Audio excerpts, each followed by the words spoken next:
नमस्कार and I welcome you all to World Affairs. मैं हूं प्रशांत दबन. So now it is official. Air India sold for rupees 18,000 crore rupees. मगर आपके मन में कई सवाल होंगे कि एयर इंडिया के कर्जे का क्या हुआ. 60,000 करोड़ से भी ऊपर का जो कर्जा था वो कैसे यहाँ पर डील किया जाएगा. क्या ये जो सारा पैसा है ये जाएगा सरकार के पास. बहुत ही सरल भाषा में सब कुछ यहाँ पे मैं आपको समझाऊंगा. मगर सबसे पहले मैं चाहता हूँ आप ये ट्वीट देखें bye a great man Ratan Tata. यहाँ पर कह रहे हैं welcome back air India. Tata group के लिए ये एक बहुत ही इमोशनल डे होगा. मैं समझ सकता हूँ 1932 में टाटा एयरलाइंस के नाम से ये पूरी कंपनी स्टार्ट हुई. बाद में सरकार ने इसको फोर्सफुली टेक ओवर कर लिया. ये बन गई एयर इंडिया. अब कई सालों के इंतज़ार के बाद फाइनली एयर इंडिया वापस पहुंचा है टाटा ग्रुप के पास. So it is a very emotional moment for this group. मगर अब साथ में पॉलिटिक्स भी चलती रहती है. मैं ये देख के काफ़ी हंस रहा था. कांग्रेस ने 2019 में ये ट्वीट की थी कि देखो एयर इंडिया के लॉसेस बढ़ते जा रहे हैं. इस साल भी यहाँ पर एयर इंडिया ने 8,000 करोड़ का लॉस किया. बीजेपी ने कहा था कि प्राइवेटाइज करेंगे एयर इंडिया को. कब करेंगे प्राइवेटाइज? तो अब यहाँ पर इन लोगों ने भी जवाब दे दिया है कि देखिए we are cleaning the mess और हमने प्राइवेटाइज कर दिया. खैर ये तो अपना चलता रहेगा. मगर ये जो कंप्लीट डील है ये हो गई है. इसको लेकर आज के समय उत्साह इसलिए है क्योंकि एक बार को तो उम्मीद थी नहीं कि कोई एयर इंडिया को परचेज भी करेगा या नहीं करेगा. मगर फाइनली देखो सरकार ने यहाँ पर जो बेस प्राइस है वो लगाया था करीब 12,000 करोड़ के आसपास के. इतने से कम में हम एयर इंडिया नहीं बेचेंगे. उसके ऊपर आप अगर देखो तो ये बोलियां आई हैं. एक तो बोली आई थी from mister Ajay Singh. Ajay Singh lead करते हैं आज के समय स्पाइस जेट को. इन्होंने यहाँ पर बिड डाली 15,100 करोड़ की. और दूसरी जो बिड थी यहाँ पर ये थी बाय टाटा सन्स. इनकी बिड थी 18,000 करोड़ की. आप यहाँ पे गैस कर सकते हैं कि कौन सी कंपनी जीती. ऑब्वियसली टाटा की यहाँ पर बिड ज़्यादा थी. तो 18,000 करोड़ में एयर इंडिया चली गई टाटा सन्स के पास. मगर सरकार की तकलीफें अभी पूरी खत्म नहीं हुई है.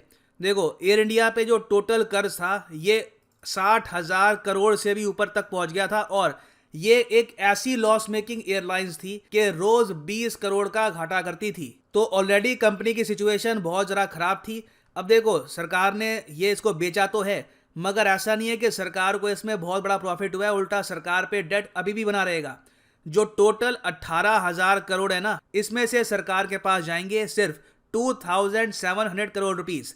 बाकी का जो अमाउंट है ये जाएगा डेट सर्विसिंग में. उधार यहाँ पर चुकाया जाएगा सरकार और टाटा सन्स द्वारा. यहाँ पे आप कहोगे सरकार अभी भी यहाँ पर इन्वॉल्व क्यों होगी. सरकार ने तो 100% बेच दी ना. नहीं, यहाँ पे आपको जानना होगा हुआ क्या है. 100% जो स्टेक है ये बेचा गया है एयर इंडिया का. 50% स्टेक है ये यहाँ पर बेचा गया है ground handling company air India SATS का. ये बहुत छोटी कंपनी है वैसे. फिर उसके अलावा जो 50% है ये बेचा गया है एयर इंडिया एक्सप्रेस का. तो सरकार के पास आज भी 50% ओनरशिप है एयर इंडिया एक्सप्रेस और एयर इंडिया SATS की. नाउ ये क्या है एयर इंडिया एक्सप्रेस और एयर इंडिया में क्या फर्क होता है. देखो एयर इंडिया एक्सप्रेस एक लो कॉस्ट कैरियर है और इसको बनाया गया था लोगों को अफोर्डेबल फ्लाइंग एक्सपीरियंस प्रोवाइड कराने के लिए. एयर इंडिया के हेडक्वार्टर्स आपको मिलेंगे न्यू दिल्ली में. एयर इंडिया एक्सप्रेस के हेडक्वार्टर्स आपको मिलेंगे कोची केरला में. और साइज में भी आप अगर देखो तो एयर इंडिया एक्सप्रेस काफी छोटी है कंपेयर टू एयर इंडिया. तो टोटल जो तीनों कंपनीज का यहाँ पर डेट था ये था 61,000 करोड़ के आसपास. अब इसमें क्या होगा कि टाटा ने यहाँ पर ये कहा है कि देखो 18,000 करोड़ का जो ये अमाउंट है ना जो हम यहाँ पे आपको देंगे उसमें से जो 15,000 करोड़ है ये तो जाएगा इस कर्ज को चुकाने में. बाकी का जो 46,000 करोड़ का डेट बचेगा ना वो टाटा सन्स हैंडल नहीं करेंगे. इसकी जिम्मेदारी भी गई है सरकार के पास. मगर ये वाला जो डेट है 46,000 करोड़ का ये गवर्नमेंट आराम आराम से पे कर सकती है. इमीडिएटली पे करने की जरूरत नहीं है. सरकार के लिए अभी के लिए अच्छी बात यह है कि ब्लीडिंग रुक गई है. एक कंपनी जो लगातार हर साल 8,000 करोड़ का लॉस 9,000 करोड़ का लॉस, अगर ये एयर इंडिया सरकार के पास रहती 1-2 और साल तक तो टोटल जो इसका डेट है ये कोई बड़ी बात नहीं है कि 80,000 करोड़ के भी ऊपर चला जाता. तो एक बार को मैं ये कहूँगा कि एक ब्लीडिंग कंपनी थी. सरकार ने यहाँ पे उससे बस अपने हाथ धोए हैं ना. अब आप पूछोगे कि इतनी ब्लीडिंग कंपनी है तो टाटा क्यों परचेज कर रहा है. देखो टाटा को यहाँ पर उम्मीद ये है कि ये लोग एयर इंडिया को चेंज कर देंगे, इसको बना देंगे एक प्रॉफिट मेकिंग कंपनी. ये लोग खुद कह रहे हैं कि ये एक चैलेंज होगा. मगर इनमें इतना कॉन्फिडेंस है कि आज के समय कह रहे हैं कि नहीं we will make Air India work. क्योंकि वैसे आप अगर देखो तो टाटा ग्रुप के पास आज के समय 4 कैरियर्स आ चुके हैं. 4 एयरलाइंस इनके पास है आज के समय. एक तो एयर इंडिया, ठीक है, 50% स्टेक फिर है एयर इंडिया एक्सप्रेस में, मैंने आपको भी बताया। फिर विस्तारा भी इनके पास है। विस्तारा आपको पता होगा, ये भी एक कैरियर है, ये भी एक एयरलाइन कंपनी है। ये एक जॉइंट वेंचर है टाटा सन्स और सिंगापुर एयरलाइंस का। फिर एयर एशिया जो है ये भी टाटा सन्स के पास है। इसमें भी आप अगर देखोगे तो 83% स्टेक टाटा सन्स का है, बाकी स्टेक यहाँ पे एक मलेशियन कंपनी का है। तो टाटा के पास आज के समय 4 कंपनियां हो गई है, एयर इंडिया एक्सप्रेस, विस्तारा और एयर एशिया। तो इन सब को ये हो सकता है कि इन द फ्यूचर मर्ज करें और एक सिंगल लार्ज कंपनी ये बनाए। ऑब्वियसली टिकट्स के प्राइस ये थोड़े से बढ़ाएंगे, काफ़ी ग्राउंड लेवल पर चेंजेस करेंगे और इनको उम्मीद है कि अपनी मैनेजमेंट से इस पूरी कंपनी को ये प्रॉफिटेबल बना पाएंगे ना। अब आपका यहाँ पे एक सवाल आएगा कि जो यहाँ पर एयर इंडिया में पहले लोग काम कर रहे थे उनका क्या होगा, उनकी क्या नौकरी जाएगी? तो इसका आंसर है नहीं।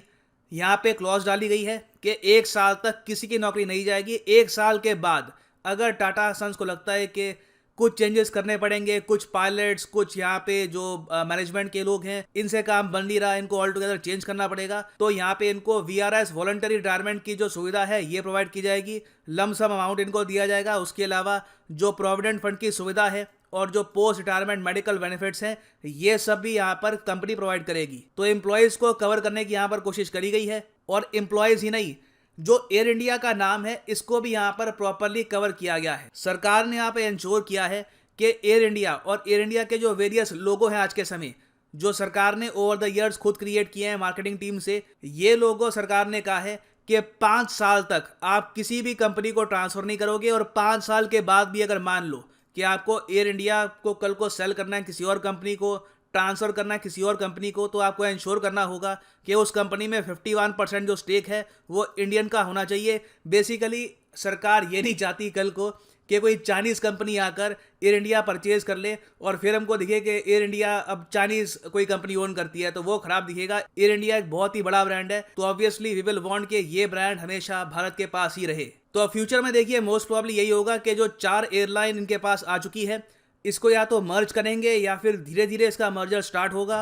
और अब चैलेंज टाटा सन्स के सामने यही है, टाटा ग्रुप के सामने यही है कि कैसे ये एयर इंडिया को वापस एक प्रॉफिट मेकिंग कंपनी में कन्वर्ट करते हैं। That will be very interesting to see. और फाइनली यहाँ पर मैं ये भी ऐड कर दूं कि अनअकैडमी के यूपीएससी कॉम्बो पैकेजेस अवेलेबल है। सीधा जाओ कमेंट सेक्शन में, यहाँ पे आपको मिलेगी पिन कमेंट में ये लिंक आपको मिल जाएगा, यहाँ पे आप कर सकते हैं क्लिक और यहाँ पे आप परचेज कर पाएंगे ये यूनिक कॉम्बो पैकेज, जिसके अंदर आप यूपीएससी प्रीलिम्स, मेंस, ऑप्शनल तीनों की ही तैयारी कर पाएंगे। आप वैसे देखो तो ये सारे कोर्सेज unacademy.com पे जाकर या फिर अनअकैडमी की ऐप पे आप अलग अलग परचेज करोगे कार्ट में डाल के, तो आराम से आपको यहाँ पर पे करने होंगे 15,000 रुपीज़ एक्स्ट्रा।